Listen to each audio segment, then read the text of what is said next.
അസ്സലാമു അലൈക്കും. ഇന്ന് നമ്മുടെ അബുക്കുട്ടന് ഫുഡ് കൊടുക്കുന്ന ഒരു വീഡിയോ ആണ് കേട്ടോ. നമ്മളിന്ന് കൂരോ പൗഡറാണ് കൊടുക്കുന്നത്.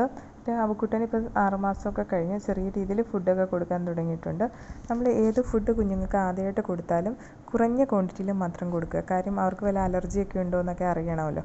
അതിന് വേണ്ടിയിട്ട് കുറഞ്ഞ അളവിൽ മാത്രം കൊടുക്കുക. നമ്മൾ കൂരോ പൗഡർ തിളപ്പിച്ചാറിയ വെള്ളത്തിലാണ് ഞാനിത് നന്നായിട്ട് കട്ടയില്ലാത്ത രീതിയിൽ ഇളക്കിയെടുക്കുന്നുണ്ട്. കട്ടയില്ലാത്ത രീതിയിൽ ഇളക്കിയെടുത്ത ശേഷം മാത്രം ഫ്ലെയിം ഓൺ ചെയ്ത് വെക്കുന്നുണ്ട്. ഫ്ലെയിം ഓൺ ചെയ്ത് കഴിഞ്ഞാൽ കൈ വിടാതെ തന്നെ ഇളക്കി കൊടുക്കുക. ഇത് പെട്ടെന്ന് കുറുകി കിട്ടുന്നതായിരിക്കും. അതിനുശേഷം ഒന്ന് തണുക്കട്ടെ. അപ്പോഴത്തേക്ക് നമുക്ക് കുറച്ച് തേങ്ങാപ്പാൽ എടുക്കാം. തേങ്ങാപ്പാൽ ഞാൻ തിളപ്പിച്ചാറിയ വെള്ളത്തിലാണ് തേങ്ങാപ്പാൽ എടുക്കുന്നത്. തേങ്ങാപ്പാൽ എടുത്ത ശേഷം ആവശ്യത്തിന് തേങ്ങാപ്പാലും ആ കൂരോ കുറുക്കിയതും പിന്നീട് ശർക്കരപ്പാനി മണ്ണൊക്കെ കളഞ്ഞ് ഞാൻ ഫ്രിഡ്ജിൽ സ്റ്റോർ ചെയ്ത് വെച്ചിട്ടുണ്ട്. അത് ആവശ്യത്തിന് കുറച്ച് ചേർത്ത് കൊടുക്കുന്നുണ്ട്. ഇത് ഇത്രയും കൂടെ ചേർത്ത് ഈ സ്മൂത്തിയൊക്കെ അടിക്കുമല്ലോ, അതേപോലെ അടിച്ചു കൊടുക്കുന്നുണ്ട്. കുഞ്ഞിനല്ലാതെ കുറുക്കി കൊടുക്കുന്ന സമയത്ത് അവൻ അത്ര ടേസ്റ്റ് കൂടെ കുടിച്ചിട്ടില്ലായിരുന്നു.